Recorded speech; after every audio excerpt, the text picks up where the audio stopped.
Hello students, क्या हाल है आपके? खैरियत से हैं आप लोग? आई होप कि आपने अच्छे से पढ़ाई करी होगी और हम जो पढ़ रहे थे सेल चैप्टर के बारे में, आई होप कि आपने अच्छे से उसको पढ़ा होगा, है ना? चलो साहब, तो आगे की कहानी हम शुरू करते हैं। हमने साइटोप्लाज्म तक पढ़ा था जहां तक मुझे याद आ रहा है ना? तो अब हम करते हैं एंडोप्लाज्मिक रेटिकुलम की कहानी डिस्कस। क्या है भाई, व्हाट इज एंडोप्लाज्मिक रेटिकुलम? ये भी सेल के अंदर के कुछ ऑर्गेनेल्स हैं स्पेशल टाइप के। ठीक है, क्या होते हैं एंडोप्लाज्मिक रेटिकुलम? जरा देखते हैं भाई क्या है क्या नहीं है।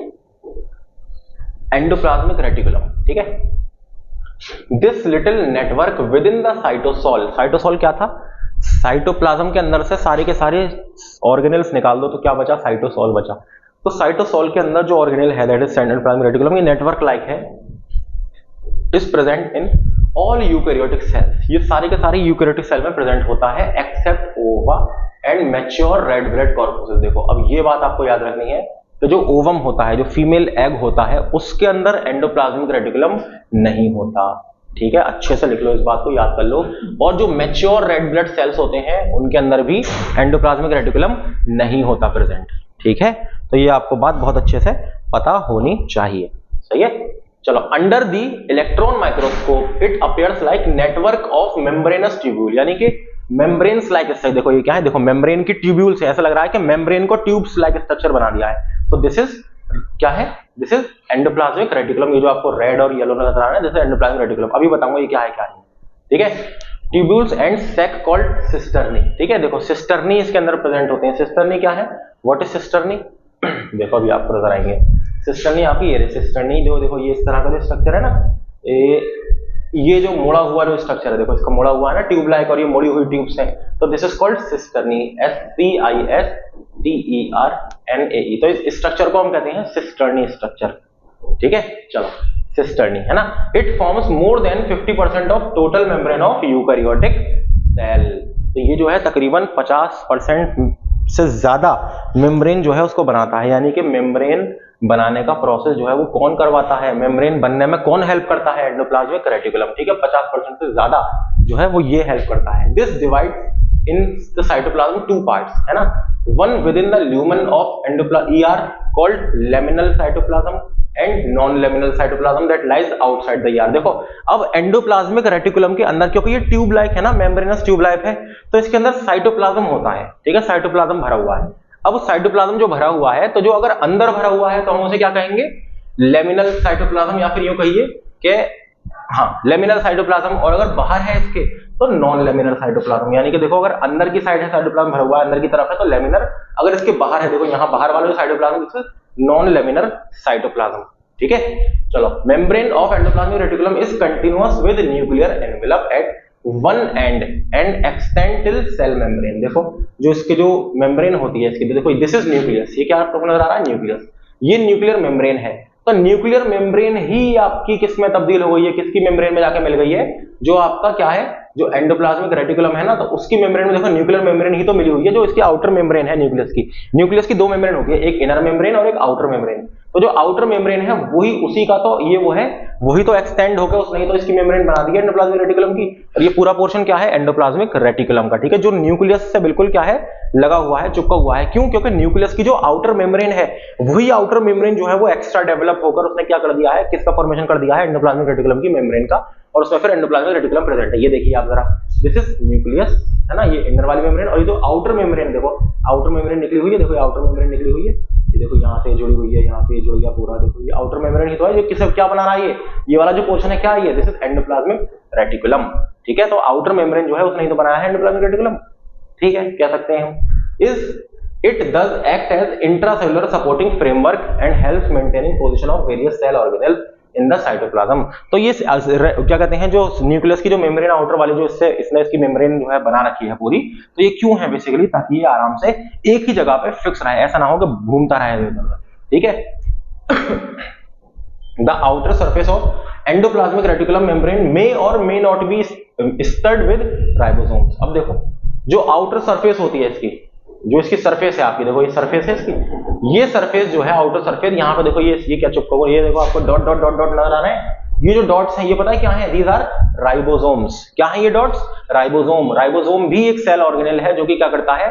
प्रोटीन की सिंथेसिस करता है। तो ये क्या है जो डॉट्स हैं, दीज आर राइबोसोम्स, ठीक है। अब ये राइबोसोम यहाँ पे आए कहां से, सवाल ये पैदा होता है कि राइबोसोम कहां से आए।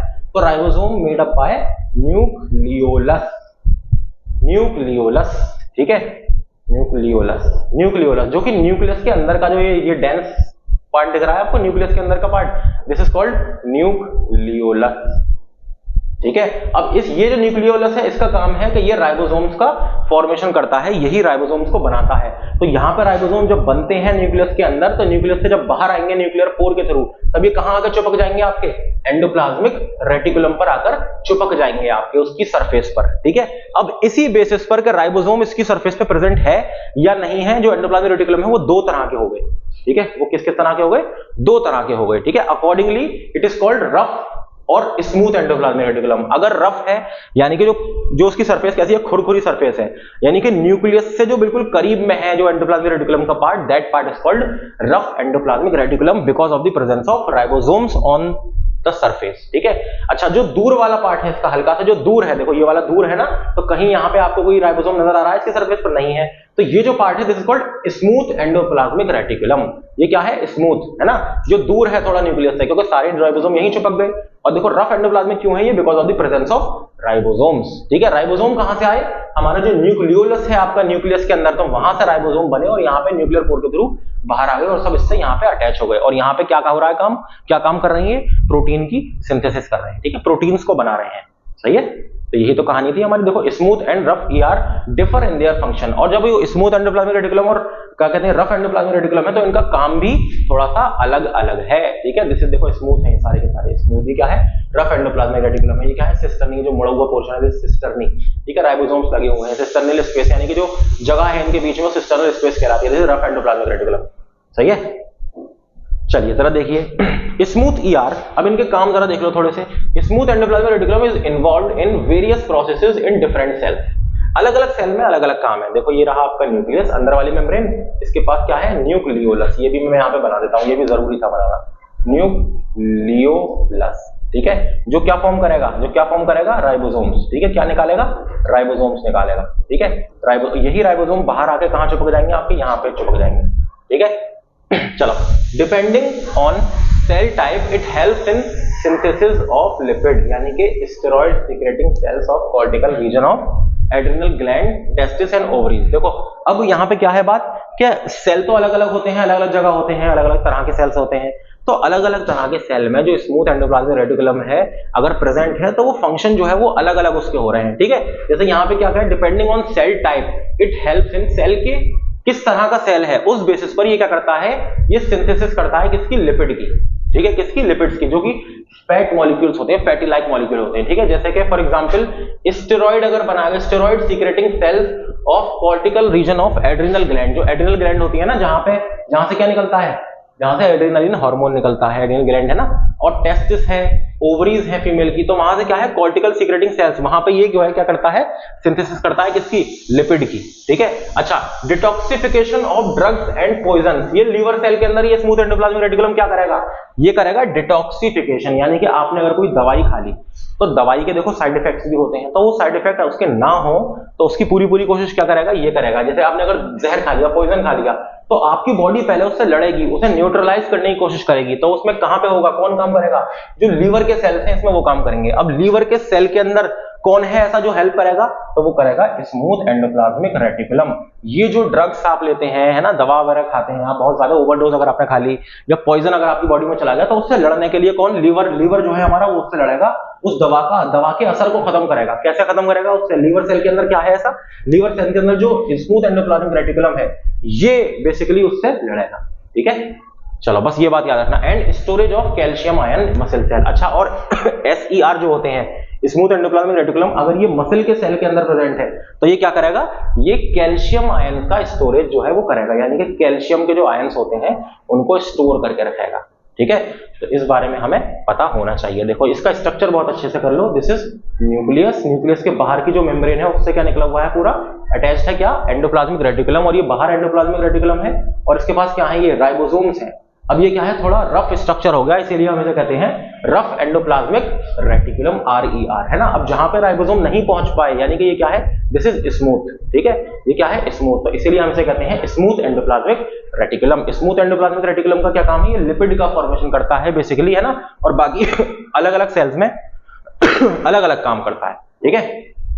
चलो अब हम उसकी बात करें, अगर हम रफ एंडोप्लाज्मिक रेटिकुलम की अगर हम बात करते हैं, है ना, RER is primarily involved in protein synthesis. देखो RER के ऊपर क्या प्रेजेंट है, राइबोसोम प्रेजेंट है, राइबोसोम से, और राइबोसोम का क्या काम है, इसका प्रोटीन की सिंथेसिस करता है, यानी कि प्रोटीन को बनाना, प्रोटीन्स का बनना, वो क्या होता है। तो बेसिकली क्योंकि राइबोसोम्स रफ एंडोप्लाज्मिक रेटिकुलम के ऊपर बैठे हुए हैं, तो यानी कि हम टेक्निकली ये भी कह सकते हैं कि ये जो प्रोटीन सिंथेसिस हो रही है, ये RER ही तो हेल्प कर रहा है इसमें, तो इसका ये भी काम है, ठीक है। For example in pancreatic cells that secrete insulin, ठीक है। इंसुलिन क्या है, एक हार्मोन है, ठीक है, तो उसके फॉर्मेशन भी हेल्प करता है कौन, RER आपका। These proteins are secreted by ribosomes attached to rough endoplasmic reticulum called secretory proteins, है ना। जो प्रोटीन, अब देखो प्रोटीन्स के भी अलग अलग टाइप हैं, कौन सा प्रोटीन कहां पे बना है, किसके थ्रू बना है, इसके बेसिस पे वो प्रोटीन का जो है उसका नामकरण किया हुआ है हमने, ठीक है। तो सीक्रेटरी प्रोटीन्स कौन से होते हैं, वो प्रोटीन होते हैं जो प्रोटीन राइबोसोम्स से बने हैं। कौन से वाले राइबोसोम से, जो राइबोसोम अटैच है रफ एंडोप्लाज्मिक रेटिकुलम पे, उनसे अगर कोई प्रोटीन बन के निकल रहा है तो that protein is called secretory protein. क्योंकि देखो ऐसा नहीं है कि सारे के सारे राइबोसोम जो है वो इस एंडोप्लाज्मिक रेटिकुलम पर ही प्रेजेंट है सेल में, सेल के अंदर भी घूमते रहते हैं क्या कहते हैं आपके जो राइबोसोम है, वो सेल के बाहर, यानी सेल के बाहर का मतलब है कि एंडोप्लाज्मिक रेटिकुलम के बाहर की साइड, यानी कि सेल के साइटोप्लाज्म में भी राइबोसोम्स टहलते रहते हैं और यहाँ पे प्रोटीन की सिंथेसिस करते रहते हैं, प्रोटीन जो है यहाँ पर बनाते रहते हैं। तो जो यहाँ से जो बनना है प्रोटीन वो अलग है, लेकिन अगर रफ एंडोप्लाज्मिक मेम्ब्रेन पर बनना है, अगर प्रोटीन यहाँ पर राइबोसोम से बनना है, तो उसे हम कहते हैं सेक्रेटरी प्रोटीन, समझ गए।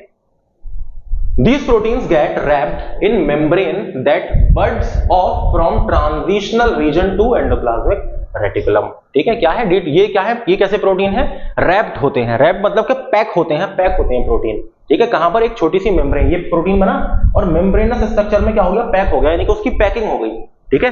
अब पैकिंग जब हो गई, अब कहां पे आ गया, ये ट्रांजिशनल रीजन, यानी कि जो बिल्कुल साइड वाला रीजन है वहां पे आ गया। Such membrane bound proteins depart from endoplasmic reticulum as transport vesicles. तो यहां से क्या बना, एक वेसिकल बना, एक गोल गोल क्या है, यूं कहो कि पैक हुए प्रोटीन जो पैक होके आ रहे हैं ना, तो वो क्या है, वेसिकल फॉर्मेशन हुआ। क्या फॉर्मेशन हुआ, वेसिकल, यानी कि एक डिब्बा टाइप का, है ना, वेसिकल। उस डिब्बे के अंदर प्रोटीन रखा हुआ है, कौन सा प्रोटीन, सेक्रेटरी प्रोटीन, जो यहाँ पे बना है आपका, ठीक है। तो वो एंडोप्लाज्मिक रेटिकुलम से अब वो डिपार्ट होने जा रहा है, यानी कि यहाँ से अब वो जिस चीज के लिए बना है, जहां जो भी काम करेगा वो प्रोटीन, वो वहां पे उसे पहुंचाया जाएगा। Endoplasmic reticulum is also involved in formation of membrane of the cell. देखो अब ये इंपॉर्टेंट बात है कि endoplasmic reticulum is also involved in the formation of the membrane of the cell. The ER membrane grows in place by addition of membrane proteins and phospholipid to its own membrane, ठीक है। तो ये क्या करता है basically, ये endoplasmic membrane की जो मेम्ब्रेन है वो ग्रो होती है और कहां तक पहुंचती है, आपकी सेल की मेम्ब्रेन तक पहुंच जाती है। वो सेल की मेम्ब्रेन को फॉस्फोलिपिड और प्रोटीन्स जो है वो प्रोवाइड करती है, ठीक है, ताकि सेल की मेम्ब्रेन जो है वो बरकरार रहे, बनी रहे। Portions of this expanded membrane are transferred to other components of endomembrane system, ठीक है। तो ये जब ये एंडोप्लाज्मिक क्या कहते हैं रेटिकुलम है, उसकी मेम्ब्रेन जब मिल जाती है आपकी प्लाज्मा मेम्ब्रेन से, तो ये पूरा का पूरा क्या बना लेती है, पूरा एक सिस्टम बना देती है, ठीक है। एंडोमेम्ब्रेन सिस्टम कहलाता है वो, क्या बना देती है, पूरा का पूरा सिस्टम बना देती है, that is called endomembrane system, ठीक है। जिसके थ्रू जो है चीजें क्या हो रही हैं, वो ट्रांसपोर्ट हो रही हैं, ठीक है, यानी खासतौर से जो लिपिड और प्रोटीन है वो उसका ट्रांसपोर्टेशन हो रहा है। चलिए अब नंबर 5 देखिए, गोल्गी कॉम्प्लेक्स। अब देखो जो हमने अभी पढ़ा ना, तो वो रिलेटेड है गोल्गी कॉम्प्लेक्स से भी। कैसे रिलेटेड है जरा मैं बताऊं, जरा सुनो। गोल्गी बॉडी या गोल्गी कॉम्प्लेक्स क्या होता है, या गोल्गी बॉडी या गोल्गी एपरेटस कह लो, कुछ भी कह लो। Various terms are used to denote this assembly, manufacturing cum packaging and transport unit of cell. इसे हम पता है क्या कहते हैं, इसे हम कहते हैं सेल का डाकिया, post office of the cell. यानी कि कोई भी चीज है, जैसे एंडोप्लाज्मिक रेटिकुलम ने प्रोटीन भाई साहब को बनाया, या फिर एंडोप्लाज्मिक रेटिकुलम से लिपिड बना, है ना, यानी कि स्मूथ से लिपिड बनेगा। तो लिपिड जो है वो स्मूथ एंडोप्लाज्मिक रेटिकुलम किसको देगा, उसे लिपिड को मान लो पहुंचना है सेल में, दूसरी जगह कहीं जाना है, तो वो दे देगा किसको, गोल्गी कॉम्प्लेक्स। ओके भाई साहब ये पकड़ो और इसे, ये पैक है पूरा, इस पैक को पकड़ो। या फिर अगर पैक नहीं भी है तो ऐसे ही दे देगा, तो गोल्गी बॉडी उसे क्या कर देगा, वेसिकल के अंदर पैक कर देगा और गोल्गी बॉडी उसे पहुंचा देगा जहां पे भी उसे पहुंचना है, यानी कि ट्रांसपोर्टेशन में उसकी हेल्प कर देगा। तो यही काम होता है गोल्गी बॉडी का। ये क्या है, यह एक पैकेजिंग, पैक करेगा और ट्रांसपोर्ट करेगा जो भी सब्सटेंस है उसको, है ना। ये उसी पैकेजिंग एंड ट्रांसपोर्ट यूनिट है ये, जो आपको अगर कुछ भेजना होता है कहीं पर, तो आप क्या करते हैं, पहले उसे पैक करते हैं, फिर आप पोस्ट ऑफिस देके आते हैं, फिर वो जाता है कहीं दूसरी जगह, है ना। तो आप यही समझो कि पैकिंग भी यही करेगा, आपने बस सामान उसे दे दिया कि भाई इसे पैक कर दो और इसे पहुंचा दो वहां पे, तो ये पहुंचा देगा, पूरा यही काम करता है सेल के अंदर Golgi complex. Golgi complex essentially consists of stacks of membranous sac called cisternae, ठीक है। गोल्गी कॉम्प्लेक्स के पास भी क्या होते हैं, स्टैक्स होते हैं, मेम्ब्रेनस स्ट्रक्चर होता है। देखो ये रहा, क्या है ये, मेम्ब्रेनस स्ट्रक्चर होता है इसके पास, गोल्गी कॉम्प्लेक्स के पास, ठीक है। This structure is called cisternae, ठीक है। इसे हम क्या कहते हैं, इसे भी हम सिस्टर्नी स्ट्रक्चर कहते हैं, सही है। Diameter of cisternae varies from 0.5 to 1 micrometer. जो इसका डायमीटर होता है ना तकरीबन, तो वो 0.5 से 1 माइक्रोमीटर तक का होता है, नहीं बहुत छोटा होता है, सही है। अ सेल में have few several cisternae depending on its function। Cell के पास एक से ज्यादा सिस्टर्नी हो सकती हैं डिपेंडिंग ऑन इस फंक्शन के, इसका फंक्शन कितना हैवी है, कितना ज्यादा काम जो है वो सेल जो है करवा रहा है इससे। The thickness and molecular composition of two membrane of Golgi sac differ from each other. Thickness यानी कि चौड़ाई इनकी, और उनकी मॉलिक्यूलर कंपोजिशन यानी कि ये किस मॉलिक्यूल से बने हुए हैं, ये भी अलग अलग उसमें अलग अलग होता है, ठीक है। अलग अलग सेल्स में अलग अलग होती है ये वाली चीज, ठीक है। The Golgi sac shows specific orientation in the cell. Orientation का मतलब क्या है बेसिकली, कि पर्टिकुलर पोजीशन होती है सेल के अंदर, पर्टिकुलर पोजीशन यानी कि इनका फेस एक तरफ होता है, दूसरी तरफ जो है इनका अपोजिट साइड होती है, यानी कि सिस और ट्रांस फेस कहते हैं हम उसे, अभी हम देखेंगे, अभी हम उसके बारे में देखते हैं। Each cisterna has forming cis face, है ना, यानी कि ऑन द सेम साइड, यानी कि सिस्टर्नी जहां पर है वहीं पर क्या है, सिस फेस है। देखो ये रहा, आपको यहाँ पर सिस्टर्नी है, यहाँ पे इधर की तरफ, तो देखो सिस फेस ये रहा, देखो इधर की तरफ ही तो फेस है ना इसका, इधर की तरफ फेस है इसका, तो सिस फेस हम इसे कहते हैं, सही है। और ट्रांस फेस अगर है तो ट्रांस क्या, अपोजिट साइड। अब इस सिस की सिस जहां पर है तो उसके अपोजिट की तरफ क्या होगा, ये ट्रांस फेस है इसका। सिस जहां पर है तो सिस के अपोजिट, अगर सिस यहां पे होता तो ट्रांस यहां पे होता, ठीक है। तो cis face and trans face present in Golgi apparatus, ठीक है। अब सिस फेस कहां होता है, जहां पे सिस्टर्नी होता है। देखो सारे के सारे सिस्टर्नी ऊपर की तरफ हल्के से लग रहे हैं ना हमें, आगे की तरफ, यही वाली बात है। Transport vesicles that pinch off the transitional ER merge with cis phase of Golgi cisternae and add its content into the lumen, ठीक है। अब देखो जरा यहां पर, देखो ये देखो यहां पर सबसे best example, this is nucleus, ये 3D स्ट्रक्चर है न्यूक्लियस, ये क्या है, एंडोप्लाज्मिक रेटिकुलम। तो देखो एंडोप्लाज्मिक रेटिकुलम ने जो है क्या दिया, वैक्यूल बना के इसे दे दिया, किसको दे दिया, गोल्गी, ये दिस इज गोल्गी एपरेटस, तो गोल्गी को दे दिया कि भाई ये सामान है पहुंचाओ। अब गोल्गी ने क्या किया, पूरा का पूरा इसको क्या बनाया, एक वेसिकल बनाया, इसका क्या बनाया, एक वेसिकल, उसे पैक किया अच्छे से और पहुंचा दिया सेल के बाहर, या जहां पर भी उसे पहुंचना है मेम्ब्रेन तक पहुंचा दिया, फिर यहां से वो सामान सेल के बाहर चला गया, ठीक है। या फिर अगर सेल के अंदर कुछ आ रहा है, अगर एंडोसाइट सेल के अंदर कुछ आया तो यहाँ पे एंडोसोम बन गया आपका। देखो गोल्गी बॉडी है, इसने भी कुछ अपना ऐड कर दिया, यहाँ दे दिया कि भाई इसके अंदर ये लो, और ये पूरा पूरा क्या बन गया आपका, लाइसोसोम बन गया, ठीक है। इसके बहुत सारे अलग अलग काम है, यानी कि बेसिकली ट्रांसपोर्टेशन एंड पैकेजिंग का काम करती है कौन, गोल्गी बॉडी, सही है। यही तो इसका मेन काम है, तो वही हमने पढ़ा, ठीक है। ल्यूमन का मतलब जो इसके अंदर प्लेस है, जो खाली जगह है गोल्गी बॉडी के अंदर का जो स्पेस है, दैट इज ल्यूमन, ठीक है। यानी कि देखो ये जो स्पेस है दिस इज ल्यूमन, सही है। देखो ये लिखा ल्यूमन स्पेस, देखो ये वेसिकल बना है, देखो इसके अंदर क्या है, देखो यहाँ पे कोई चीज दी तो इसने क्या बना लिया, वेसिकल बना लिया। अब इस वेसिकल यानी कि इसके अंदर कुछ ना कुछ मटेरियल है, इसके अंदर कुछ ना कुछ चीज है जो जा रही है कहीं पर क्या है, जा रही है, पहुंच रही है, क्या करने के लिए, ट्रांसपोर्ट हो रही है पैकेज। अब जहां पे उसे जो भी काम है उसका, चाहे वो लिपिड हो चाहे प्रोटीन हो कुछ भी हो, तो वो चीज ट्रांसपोर्ट हो रही है सेल के अंदर, उसे जहां पहुंचना है वो वहां पे पहुंच रहे हैं। इसे हम क्या कहते हैं, सेक्रेटरी वेसिकल, जिसके अंदर क्या प्रेजेंट है, सेक्रेटरी प्रोटीन प्रेजेंट है खासतौर से। और ये कहां पहुंच रहा है, मान लो कि ये मेम्ब्रेन में पहुंच रहा है ना, मेम्ब्रेन फॉस्फोलिपिड और प्रोटीन की बनी होती है, तो वो हमेशा उसमें वहां पे तो रहते नहीं है, तो वहां पे अगर कुछ खराब हो गया कुछ, तो वहां पे उसे रिप्लेस होना है, पहुंचना है, तो वो रिप्लेसमेंट कौन करवाएगा, यही तो करवाएगा कि भाई जाओ और इसे बदल आओ, ठीक है। चलिए गोल्गी बॉडी सेल के अंदर देखो ये रही आपकी, कैसे काम कर रही है हमने आपको बता दिया है ना, ट्रांसपोर्टेशन के लिए हेल्प करता है। This explains why Golgi bodies are usually located near endoplasmic reticulum. देखो एंडोप्लाज्मिक रेटिकुलम के पास क्यों है, क्योंकि एंडोप्लाज्मिक रेटिकुलम से जो भी बन रहा है तो वो गोल्गी बॉडी को देगा और गोल्गी बॉडी पहुंचाएगा उसे सब तक, इसीलिए तो है एंडोप्लाज्मिक रेटिकुलम के पास। Modified and condensed secretion leave Golgi body through trans face again as membrane bound vesicles, ठीक है। तो जो ट्रांसफेस है वहां से बनता है मेम्ब्रेन बाउंड वेसिकल, है ना, जो ट्रांसफेस है इसका, जो ट्रांसफेस है ना, देखो यहीं पर ही तो बनना है, ये मेम्ब्रेन बाउंड ओनली कहां बनना है, ये वेसिकल्स कहां बनना है, क्या वेसिकल आपको यहां बनना है, नहीं, ये तो इनकमिंग है, ये यानी कि जो आया है आपका कहां से आया है, एंडोप्लाज्मिक रेटिकुलम से आया है आपका, जो इनकमिंग है वेसिकल, है ना, तो इनकमिंग है कहां से आया, एंडोप्लाज्मिक रेटिकुलम से, इसने किसे दिया, इसको दे दिया।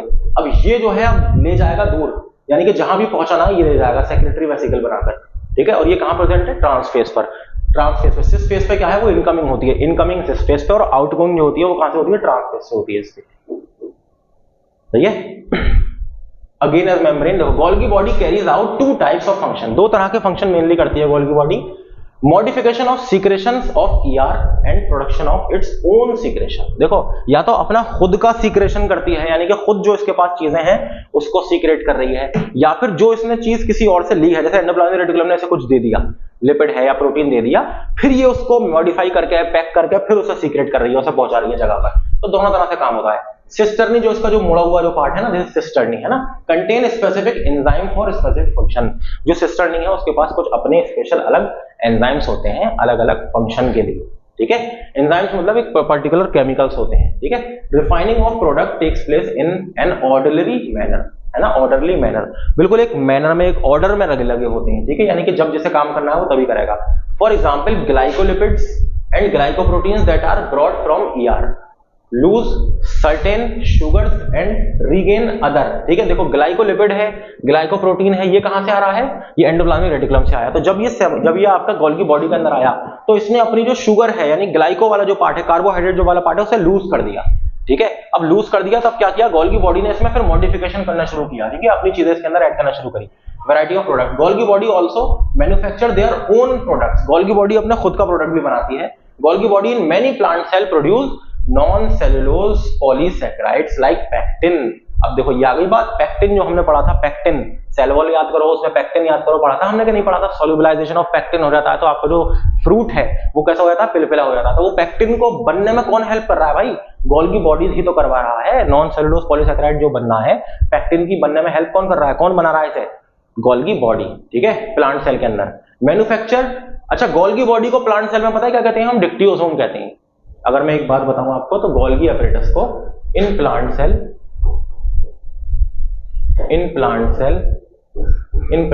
डिक्टियोसोम, DICTYOSOME, ये बात याद रखना, ठीक है। नॉर्मल एनिमल सेल में तो गोल्गी बॉडी है, लेकिन गोल्गी बॉडी प्लांट सेल के अंदर क्या कहलाती है, डिक्टियोसोम कहलाती है। क्या कहलाती है, डिक्टियोसोम कहलाती है, ठीक है। तो इस बात को बहुत अच्छे से लिख लेना, याद कर लेना, शायद मैंने पॉइंट इसमें ऐड नहीं किया था, तो अब खैर मैंने आपको बता दिया। मैन्युफैक्चर्ड और modified all products of Golgi complex leave cisternae from trans phase. देखो मैंने कहा था कि कोई भी चीज अगर इससे गोल्गी बॉडी से अगर कोई भी वेसिकल बाहर निकलेगा तो कहां से निकलेगा, ट्रांसफेज की वजह से। इनकमिंग कहां से होगी, सिस फेज से, ठीक है, transport vesicle. While they are leaving from the Golgi body certain markers may get impregnated on their membrane so that they can identify their specific target cell और cell organelle। यानी कि क्या करता है, देखो अब आप पोस्ट ऑफिस को देते हैं तो आप वो कहता है ना भाई साहब इस पे एड्रेस और लिख दीजिए कि कहां पहुंचाना है। तो कुछ इनके पास मार्कर्स होते हैं, कुछ स्पेशल टाइप के कुछ मॉलिक्यूल, कुछ मार्कर ही डालते हैं, जिससे कि एक तरीके से वो एड्रेस का काम करता है। जो इनका वेसिकल होता है ना उसके पास कुछ मार्कर होते हैं कि इस वेसिकल को भैया यहां पहुंचाना है, सेल में अब क्या भैया से पहुंचा दो, अरे भाई लेकिन कहां पहुंचना है, तो वो उस पर लिखा होता है। अब ऐसा नहीं लिखा होता कि एड्रेस लिखा है, नहीं, उसमें कुछ मॉलिक्यूलर चेंजेस होते हैं, कुछ मार्कर्स होते हैं बेसिकली जो गोल्गी बॉडी जो है उस पर ऐड करता है, लगाता है, यानी कुछ पर्टिकुलर स्पेशल टाइप के केमिकल्स और मॉलिक्यूल्स उसमें ऐड कर देता है। तो उससे क्या पता चल जाता है कि जहां पे वो चीज पहुंचनी है उसे पता चल गया कि भाई अगर ये वाला मॉलिक्यूल अगर आएगा तो यानी मुझे यही चीज चाहिए, तो वो उसे ले लेता है। समझ गए?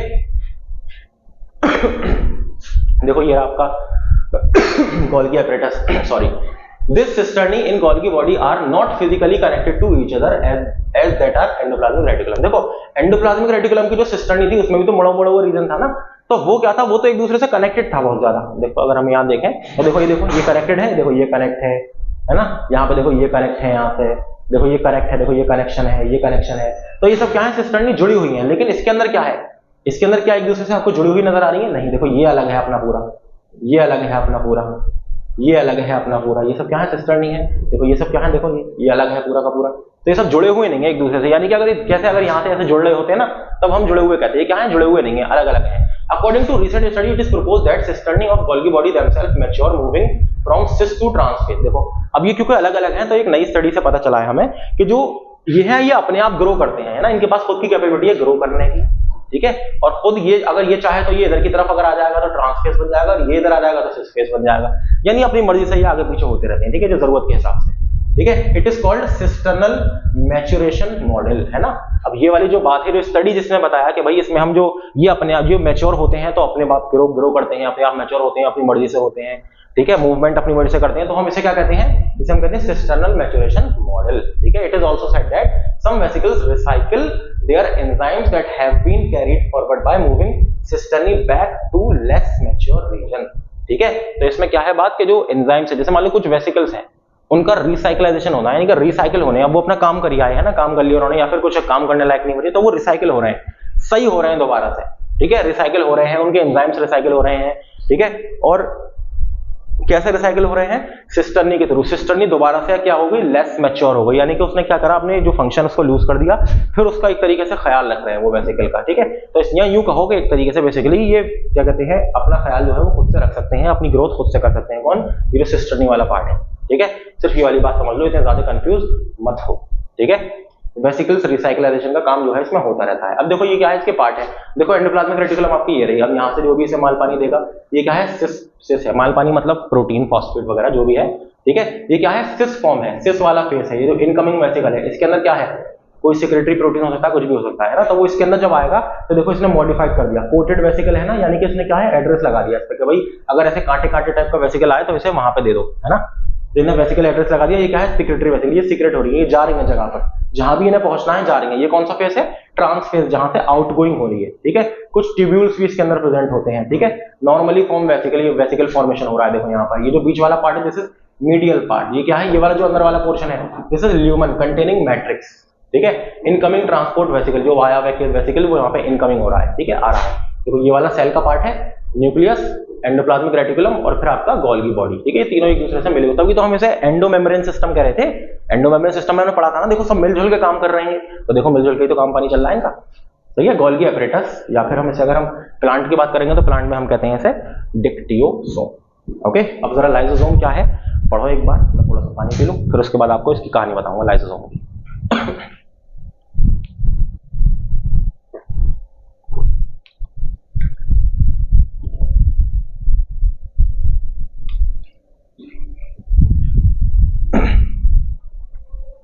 लाइसोसोम को हम सुसाइड बैग कहते हैं, पता है क्या कहते हैं हम? Suicidal bag.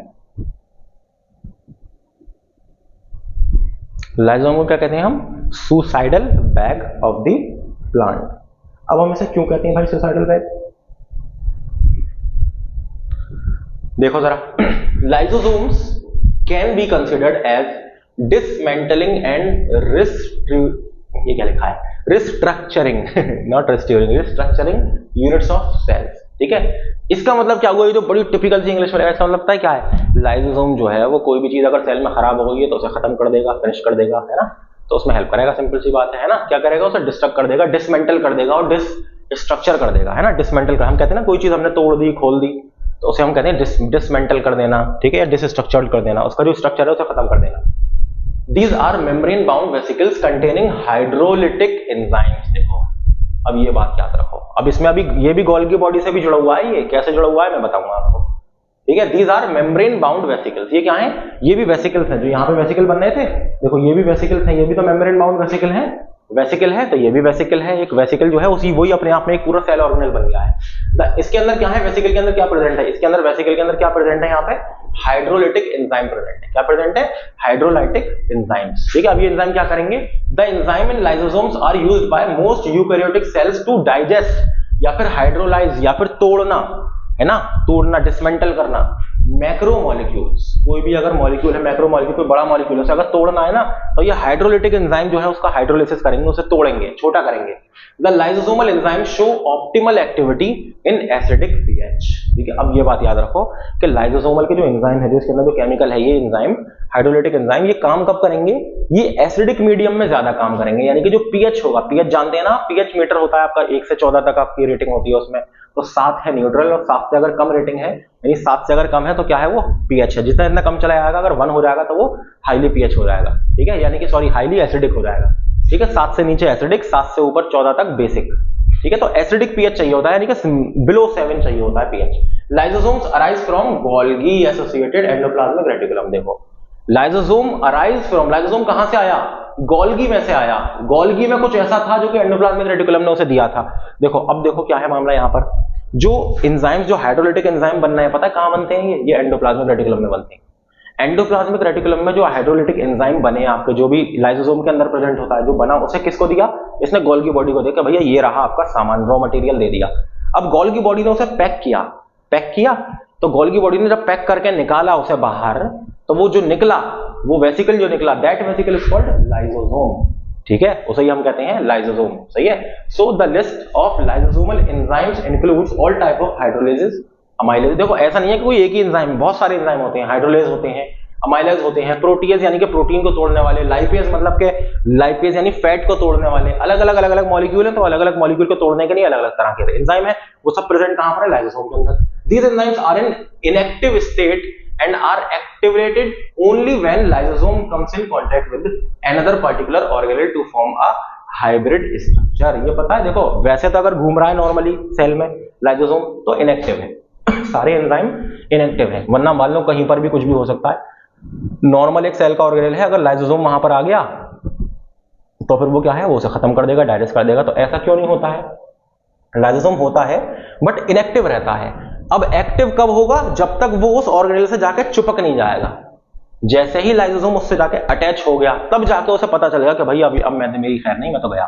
तब लाइसोसोम जो है वो अपने सारे एंजाइम उस पर छोड़ देता है कि भाई छू जाओ, मारो, खत्म कर दो इसे, और वो पूरी सेल ऑर्गेनेल खत्म हो जाती है, या फिर जो भी पार्ट है वो मैक्रोमोलेक्यूल वो खत्म हो जाता है।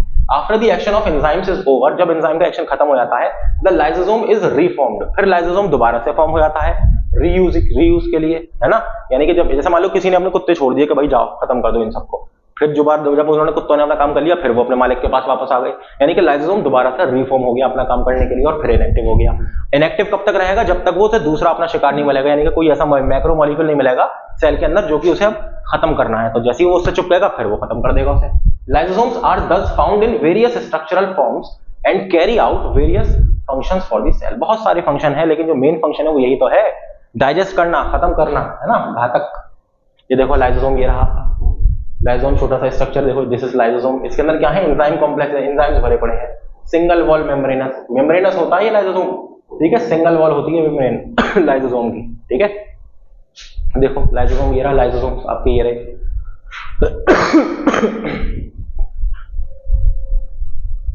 ये क्या है, rough endoplasmic reticulum, transport vesicle, जो वेसिकल आया यहाँ से गोल्गी बॉडी के अंदर आया।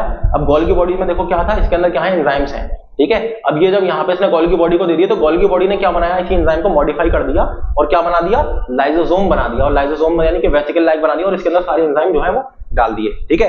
अब एक होता है ऑटोफेगी। अब ऑटोफेजी क्या होता है ये अभी हम बताएंगे आपको, ठीक है, उसकी टेंशन मत लो। अब जरा ये देखो, एक होता है प्रोसेस फेगोसाइटोसिस, ठीक है। इसमें क्या होता है कि फूड, या फिर आप कहिए जो सेल है वो खाना खा रहा है अपना बाहर से, तो इसमें फूड का कोई मॉलिक्यूल है वो अंदर आ गया, तो ये वेसिकल के अंदर फॉर्मेशन हो गया।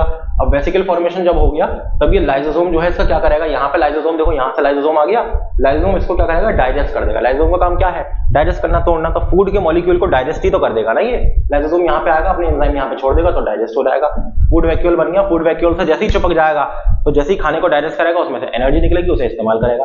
तो लाइसोसोम के बहुत सारे फंक्शन हैं बेसिकली, ठीक है। जरा देखो यहाँ पर यही तो काम हो रहा है।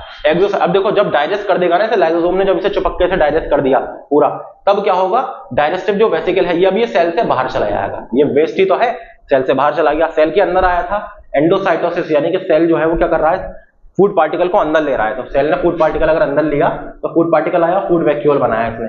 अब फूड वैक्यूल जब बनाया तो देखो गोल्गी बॉडी से क्या निकलना है, ये क्या निकलना है, दीज आर लाइसोसोम। तो लाइसोसोम इस पे जैसे ही अटैच हुआ, अटैच होने के बाद इसने सारे अपने एंजाइम इस पे छोड़ दिए, फौरन ये डाइजेस्ट हो गया, और डाइजेस्ट होने के बाद डाइजेस्टिव वैक्यूल जो है वो बाहर निकल गया, और यहाँ से जो एनर्जी है वो सेल ने इस्तेमाल कर ली, ठीक है। तो यही तो कहानी चलती है लाइसोसोम की। देखो कितने सिंपल तरीके से हमने आपको बता दी वाली बात, आई होप कि आपको समझ में आ गया हो। अभी देखो ये थोड़ा सा और लाइसोसोम के बारे में है, और थोड़ा सा नहीं बहुत ज्यादा है लाइसोसोम के बारे में, ठीक है। तो ये लाइसोसोम की कहानी जो है बिल्कुल वही है जो मैंने आपको बताई। अगर मैं बताऊं, देखो मैंने से इसको ऐड कर दिया है, ठीक है। लाइसोसोम की जो इंपॉर्टेंट बातें हैं मैंने आपको बता दी है, इसे हम सुसाइड बैग कहते हैं, ठीक है। जो इंपॉर्टेंट बात है मैं अगर आपको बताऊं, लाइसोसोम्स आर पॉलीमॉर्फिक, अलग अलग तरह के नेचर होता है इनका, नहीं अलग अलग तरह के नजर आते हैं हमें, है ना। We can classify lysosome as primary lysosome है, which are nothing but membrane bound vesicle. जो प्राइमरी है वो कहते हैं मेम्ब्रेन बाउंड है, in which enzymes are inactivated. से जो एंजाइम्स प्रेजेंट है ना, कैसे हैं वो, इनएक्टिव है।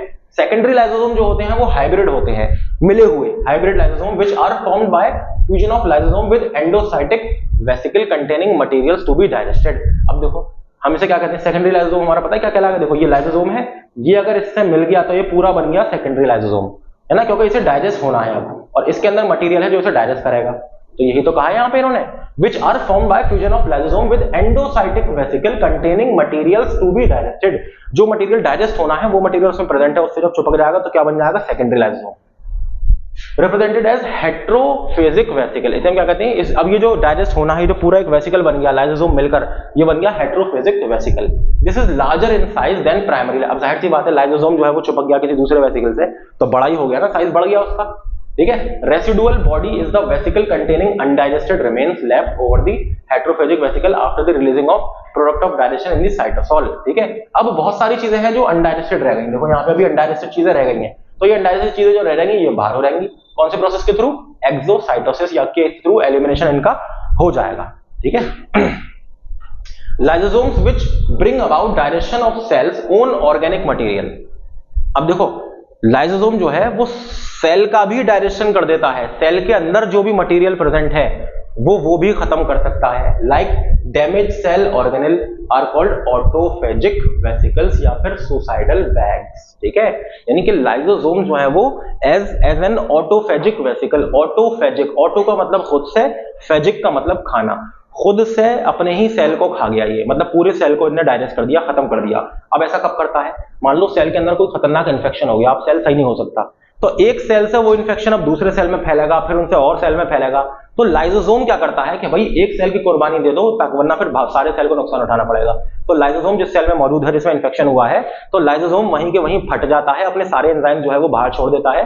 यानी कि यूं समझो कि वो खुद मर गया और उसने अपने कुत्ते को छोड़ दिया कि जो भी मिला उसको काट लो, खत्म कर दो, ठीक है। तो वो पूरे के पूरे सेल को खत्म कर देते हैं, पूरे सेल को डाइजेस्ट कर देते हैं, जो उसके एंजाइम्स हैं, हाइड्रोलिटिक जो एंजाइम है पूरे सेल को डाइजेस्ट कर देते हैं। इसीलिए हम इसे क्या कहते हैं, सुसाइड बैग कहते हैं, यानी कि सेल की सुसाइड करवा देते हैं। सेल जो है अपने आप को खुद को मार लेता है with the help of lysosomes. क्यों? क्योंकि सेल इन्फेक्टेड हो गया है, अब उसके भाई बंधु जो आसपास के हैं वो इन्फेक्शन का शिकार ना हो जाए, इसलिए वो ये कदम उठाता है। इसीलिए इसे हम कहते हैं ऑटोफेजिक वेसिकल, यानी कि जो लाइसोसोम है जो अब खुद को खाने वाला है, यानी कि खुद को डाइजेस्ट करने वाला है पूरा का पूरा, तो that is called autophagic vesicle, ठीक है। Essentially consist of lysosome fuse with membrane bound old cell organelle, ठीक है। जो ओल्ड सेल ऑर्गेनेल है अगर उसे किसी पर्टिकुलर उसे खत्म करना है तो वो भी क्या कहलाएगा, ऑटोफेजिक कहलाएगा वेसिकल, है ना। यानी कि एक क्या है, ओल्ड सेल ऑर्गेनेल है, इससे चिपक गया लाइसोसोम, अब लाइसोसोम इस पर छोड़ेगा अपना जो भी सीक्रेशन है छोड़ेगा, तो ये पूरा क्या कहलाया, ऑटोफेजिक वेसिकल कहलाया, सब मिलाकर, ठीक है। Organic molecules to be recycled, remember every week human liver cell recycle their half of its macromolecule, पता है। और हर हफ्ते जो ह्यूमन के जो लीवर सेल हैं वो बहुत ज्यादा रिसाइकिल का काम करते हैं, यानी कि उसमें जो लाइसोसोम है बहुत ज्यादा एक्टिव रहता है और उसके अंदर जो सेल के जो ऑर्गेनेल्स हैं जो पुराने होते आते हैं उनको खत्म कर देता है और नए ऑर्गेनेल्स उनकी जगह आते रहते हैं, ठीक है। ये देखो ये मेम्ब्रेन है, इसकी मेम्ब्रेन है, डबल लेयर्ड मेम्ब्रेन है, प्लाज्मा मेम्ब्रेन है, इसकी मैट्रिक्स है, खाली जगह है, ये सब क्या है, ये सब एंजाइम के कॉम्प्लेक्स है, हाइड्रोलिटिक एंजाइम्स है। यहाँ ये सब हाइड्रोलिटिक एंजाइम्स के मॉलिक्यूल है, सही है। देखो रफ एंडोप्लाज्मिक रेटिकुलम की अगर हम बात करें तो देखो रफ एंडोप्लाज्मिक ने क्या दिया, इसने क्या कहते हैं, हाइड्रोलिटिक एंजाइम को पैक करके ऐसे दिया। अब किसे दिया, गोल्गी बॉडी को। कौन सा फेस है ये, सिस फेस है, यहाँ पे दिया है ना। अब सिस फेस है, अब यहाँ पे क्या है, ये ट्रांस फेस हो गया, ट्रांस फेस हो गया। देखो थोड़ा सा डायग्राम गड़बड़ है ये, हालांकि इसे होना चाहिए ऐसे, ठीक है, क्योंकि ये देखो सिस्टर्नी इसकी इधर की तरफ आ रही है तो सिस इधर होना चाहिए, ट्रांस इधर होना चाहिए, ठीक है। लेकिन अभी चलो एज्यूम कर लो कि ये सिस है और ये वाला ट्रांस है, तो गोल्गी एपरेटस ने दिया, अब यहाँ से ही निकल रहे हैं ट्रांसपोर्ट वेसिकल, यानी कि ये क्या है, इसने इसे मॉडिफाई कर दिया और इसके अंदर क्या है, ये दीज आर लाइसोसोम्स। अब ये लाइसोसोम देखो, अगर जैसे कि माइटोकॉन्ड्रिया है, ये पुराना माइटोकॉन्ड्रिया है, अब ये खराब हो गया, ये अपना काम सही से नहीं कर रहा, तो लाइसोसोम इस पे जैसे चिपकेगा तो ये पूरा का पूरा क्या बन गया, दिस इज ऑटोफेजिक वैक्यूल। क्या बन गया, ऑटोफेजिक वैक्यूल, ठीक है। अगर इसके ऊपर लाइसोसोम चिपक गया तो ये क्या करेगा, पूरा इसे खत्म कर देगा, डाइजेस्ट कर देगा, तो दिस इज कॉल्ड ऑटोफेजिक वैक्यूल, ठीक है।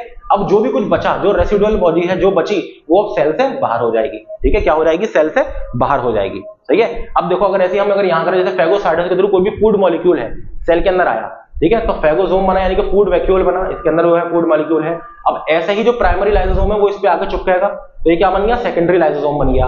अब इस लाइसोसोम ने क्या छोड़ा, अपना मटेरियल छोड़ा यहाँ पे, यानी कि हाइड्रोलिटिक एंजाइम छोड़ा, जैसे क्या कर दिया, डाइजेस्ट कर दिया, तो इसका भी जो भी बचा कुछ मामला बचा वो सब सेल के बाहर निकल जाएगा बाय एक्सोसाइटोसिस, है ना। तो चाहे ऑर्गेनेल को खत्म करना हो तो वो भी ऐसी होगी, चाहे फूड को डाइजेस्ट करना हो वो भी आपका ऐसी होगा, with the help of lysosome और प्राइमरी लाइसोसोम। तो यही कहानी है आपके लाइसोसोम की, इसीलिए हम इसे कहते हैं सुसाइडल बैग, है ना।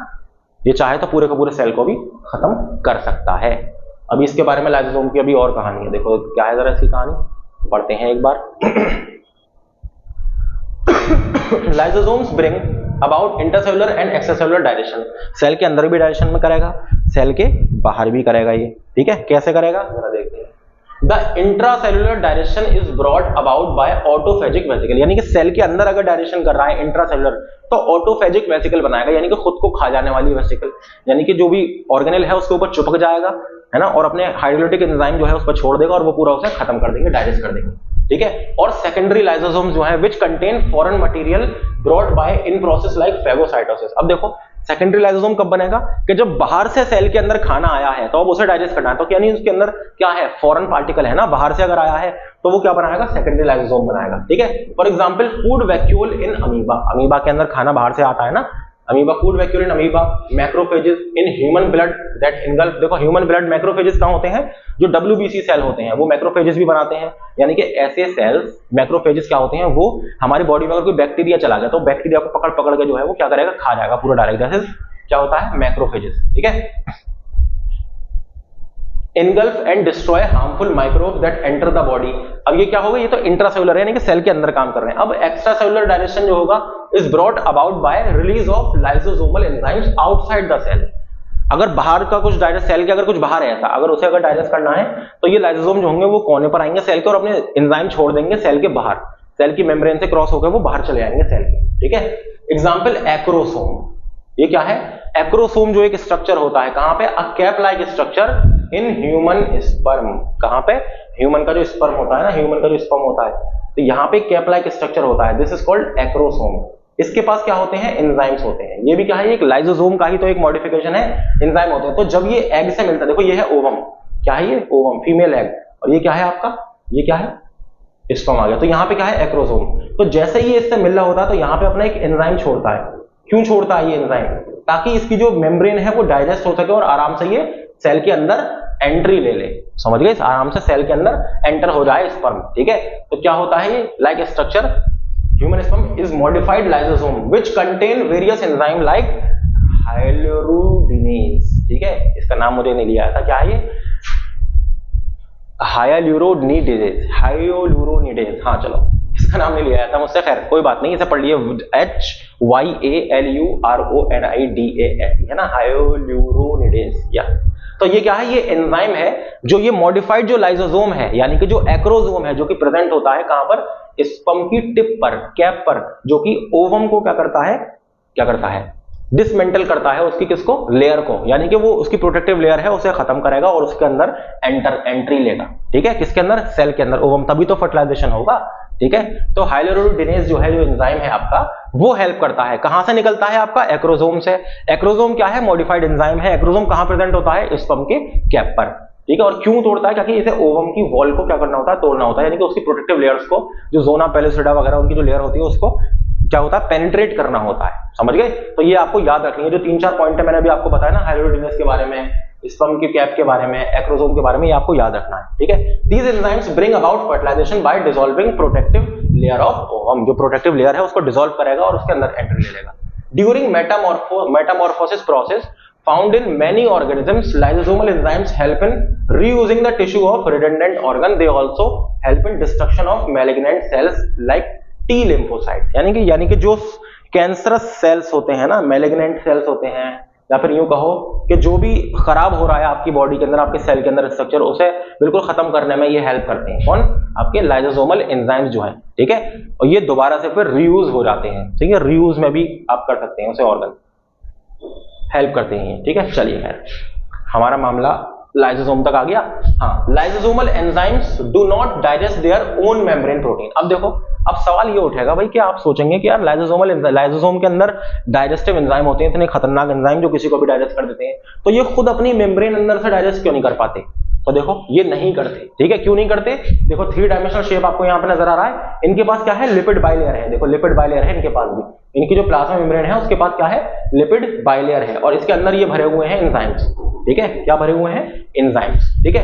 This protein probably protect the membrane. तो ये जो 3 डायमेंशनल शेप है इसका, तो यही इसे प्रोटेक्ट कर रहा है। Accidental release of lysosomal enzyme in limited amount of does not harm the cell because pH of cytosol is near neutral. देखो अब हमने ये शुरू में आपको बात बताई थी कि पीएच जो होता है इसका काम करने के लिए वो कैसा चाहिए होता है? इसे एसिडिक पीएच चाहिए होता है। कैसा चाहिए होता है? Acidic pH. लेकिन यहां पर जो एसिड पीएच होता है वो कैसा होता है? न्यूट्रल होता है। तो जब अगर निकल भी जाएगा एक्सीडेंटली यानी कि यहां पर अगर इसकी मेम्ब्रेन पर आ भी जाएगा वो, तो अभी वो काम नहीं कर पाएगा क्योंकि पीएच क्या है, न्यूट्रल है, ठीक है। Any insufficiency in secretion of lysosomal enzymes leads to disorders, for example genetic disorder, जिसे कौन सी डिजीज है, tay-Sachs disease due to insufficiency of lipase, brain gets impaired due to accumulation of fat. तो brain के अंदर fat बहुत ज्यादा accumulate हो जाता है क्योंकि लाइपेज जो एंजाइम है वो नहीं निकलता है। वो क्यों नहीं निकलता है, क्योंकि ये जो लाइसोसोम है ये अपना काम सही से नहीं कर पा रहा। तो कुछ जेनेटिक डिसऑर्डर यानी कि tay-Sachs जो डिजीज है वो भी हो सकती है इसके मेल फंक्शनिंग की वजह से, या फिर अगर ये काम सही से नहीं कर पाता है लाइसोसोम तो, ठीक है। चलिए ये है आपके सामने एनाटॉमी लाइसोसोम की, जो 3D स्ट्रक्चर है लाइसोसोम का। तो हमने पूरा लाइसोसोम के बारे में यहाँ पे अपना मामला सेट कर लिया है, ठीक है। अब हम वैक्यूल्स जो है, वैक्यूल आपका बचा और आपके कुछ ऑर्गेनेल्स हैं, माइक्रोबॉडीज हैं, माइटोकॉन्ड्रिया, प्लास्टिड, ठीक है। इसके बारे में हम अगली क्लास में पढ़ेंगे और अगली क्लास में हमारा पॉसिबिलिटी ये है कि हम पूरा चैप्टर अपना फिनिश कर देंगे, ठीक है। चलिए अब हम चलते हैं। आई होप कि आप अच्छे से सारी कहानी समझ जाए। अगली क्लास थोड़ी सी लंबी हो सकती है लेकिन अगली क्लास में हम इसे फिनिश करेंगे, सही है। वैक्यूल से हम शुरू करेंगे, बाकी आप पढ़ लीजिएगा, ठीक है। Thank you very much.